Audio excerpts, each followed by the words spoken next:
వేదికను అలంకరించిన జనసేన తెలుగుదేశం పార్టీ అధ్యక్షులకి, ఇక్కడికి విచ్చేసిన తెలుగుదేశం పార్టీ నాయకులకి అందరికి కూడా ముందుగా పేరు పేరు నమస్కారాలు. రేపు 17వ తారీఖు సాయంత్రం 3ంటికి మన కొత్తగా ఏర్పడిన కూటమికి సంబంధించిన సభ జరగబోతుంది. ముఖ్యంగా మన ప్రధానమంత్రి గారు, అట్లానే మన అధ్యక్షులు నరేంద్ర మోడీ గారు, అట్లానే మన తెలుగుదేశం పార్టీ అధ్యక్షులు చంద్రబాబు నాయుడు గారు, అట్లనే జనసేన పార్టీ అధ్యక్షులు పవన్ కళ్యాణ్ గారు మరియు ఇతర నాయకులు అందరూ కూడా రాబోతున్నారు. ఎందుకంటే మనందరికీ తెలియదు కాదు, గడిచిన 5 సంవత్సరాల నుంచి రాష్ట్రంలో ఏ విధమైన అరాచక పాలన జరిగిందో మనందరికి కూడా తెలియదు కాదు. చూస్తూ ఉన్నాం, సొంత కుటుంబ సభ్యులనే హతమార్చే స్థాయికి ఉన్న పార్టీ వాళ్ళ రాష్ట్రంలో పరిపాలన చేస్తుంటే దాన్ని బట్టి మనందరం కూడా అర్థం చేసుకోవాలి. అందుకనే ఈ రాష్ట్ర భవిష్యత్తుని దృష్టిలో పెట్టుకొని ముగ్గురు నాయకులు కూడా కలిసి ఖచ్చితంగా ఆంధ్ర రాష్ట్రాన్ని కాపాడుకోకపోతే రాబోయే రోజుల్లో ఇక్కడ చాలా ప్రమాదమైన పరిస్థితులు ఎదుర్కోపోతామనే ఉద్దేశంతో అందరం కూడా కలిసి వాళ్ళ ఒక కూటమిగా ఏర్పడాల్సిన అవసరం ఉందని చెప్పి కూడా మీ అందరికీ తెలియజేస్తూ ఉన్నాను. అందుకని ముఖ్యంగా మన కొరిసిపాడు, పొంగులూరు మండలాలు మన హైవేకి దగ్గరగా ఉంటుంది. ఖచ్చితంగా మనం చాలా పెద్ద ఎత్తున ఈ 2 మండలాల నుంచి కూడా హాజరు కావాలి. ఎందుకంటే గతంలో మనం జిల్లాలో అపోజిషన్లో ఉన్న దగ్గర నుంచి 5 సంవత్సరాల్లో ఏ ప్రోగ్రాం కూడా మన ప్రకాశం జిల్లాలో పెట్టిన ప్రోగ్రాం ఏది కూడా ఫెయిల్ కాల. ఫస్ట్ మనం చంద్రబాబు నాయుడు గారు ఫస్ట్ మనకి మేదరమెట్లు వచ్చారు. ఏది ఎలక్షన్ అయిపోయినా ఇమ్మీడియట్గానే అప్పుడు అందరూ మీటింగ్ పెట్టాలంటే మొన్నే కదా ఎలక్షన్ అయిపోయింది, ఇప్పుడే ఏముండిద్దని మన జిల్లా మాటూరు, మేదరమెట్ల, అట్లానే సంతనోత్తరపాడు, ఒంగోలు పెట్టాం. ఫస్ట్ మీటింగ్ మన జిల్లాలో మనమే పెట్టాం. దాని తర్వాత రైతుల పాదయాత్ర కూడా చాలా పెద్ద ఎత్తున జనం సపోర్ట్ చేయడమే కాదు, వాళ్ళకి ఆర్థికంగా కూడా మనం అండగా నిలబడ్డాం అనమాట. మన కాన్స్టిట్యున్సీ దగ్గర నుంచి మన అన్ని కాన్స్టిట్యున్సీలు ప్రకాశం జిల్లాలో వాళ్ళకి అండగా నిలబడి, తర్వాత మహానాడు కూడా మన జిల్లాలో పెడితే ఎప్పుడు మహానాడు చరిత్రలో ఎప్పుడు లేని విధంగా 5 నుంచి 6 లక్షల మందితోటి సభ పెట్టి చాలా పెద్ద ఎత్తున విజయవంతం చేసి రాష్ట్రంలో తెలుగుదేశం పార్టీ శ్రేణులందరూ కూడా ప్రకాశం జిల్లా వాళ్ళందరూ కలిసికట్టుగా పనిచేశారు, శభాషాన్ని అనిపించుకునే స్థాయికి తెలుగుదేశం పార్టీ ప్రకాశం జిల్లా ఉందని చెప్పి కూడా మీ అందరికీ తెలియజేస్తా ఉన్నాను.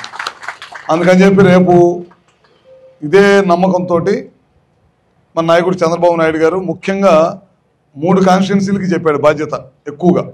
ఒకటి ఏమన్నా చిలకలూరుపేట, 2 పచ్చూరు, 3 అద్దంకి. ఎందుకంటే మనకి బొప్పూడి దగ్గర చుట్టూరుగా మన కాన్స్టిట్యున్సీలు ఉంటాయి.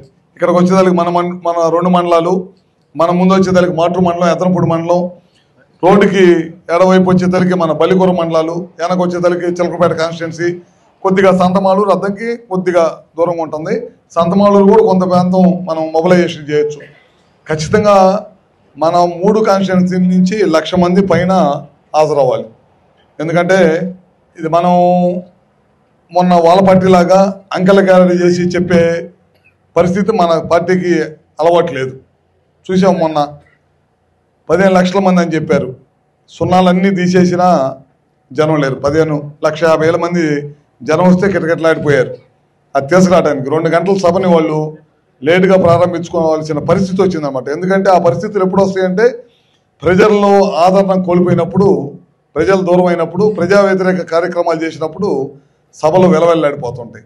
మనకి వాళ్ళ ఆ విధంగా లేదు. ఏది పెట్టినా అపోజిషన్లో ఉన్నాం మనం, ఏది పెట్టినా మన పార్టీ కానీ మన జిల్లాకు సంబంధించి ఏది పెట్టినా సక్సెస్ అవుతున్నాం.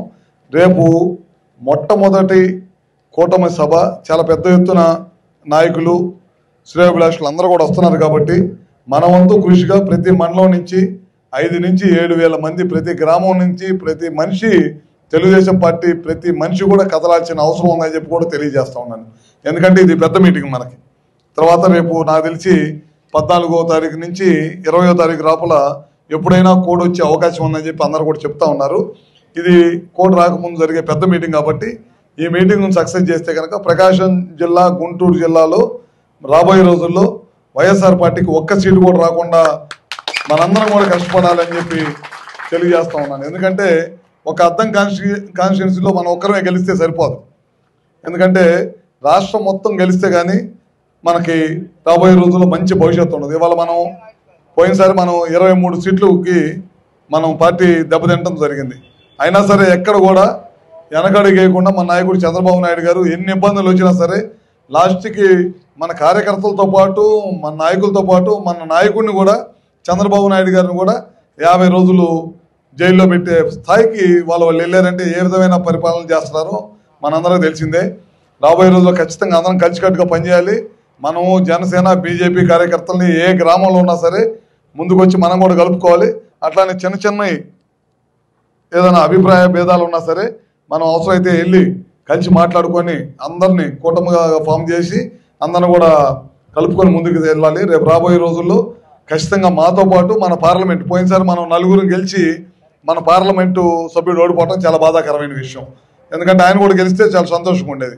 కానీ ఈసారి ఆ విధంగా లేకుండా మన బాపట్ల పార్లమెంట్లో ఉన్న 7 కాన్స్టిట్యున్సీలతో పాటు అట్లానే మన జిల్లాలో ఉన్న 12 కాన్స్టిట్యున్సీలతో పాటు పార్లమెంట్లు కూడా గెలిపించుకోవాల్సిన అవసరం ఉందని చెప్పి కూడా సభాముఖంగా మీ అందరికీ తెలియజేసుకుంటూ ఖచ్చితంగా రేపు రాబోయే సభకి ప్రతి ఒక్క కార్యకర్త కూడా నడుమించి ముందుకు వస్తారని చెప్పి కూడా ఆశిస్తూ సెలవు తీసుకుంటా ఉన్నా.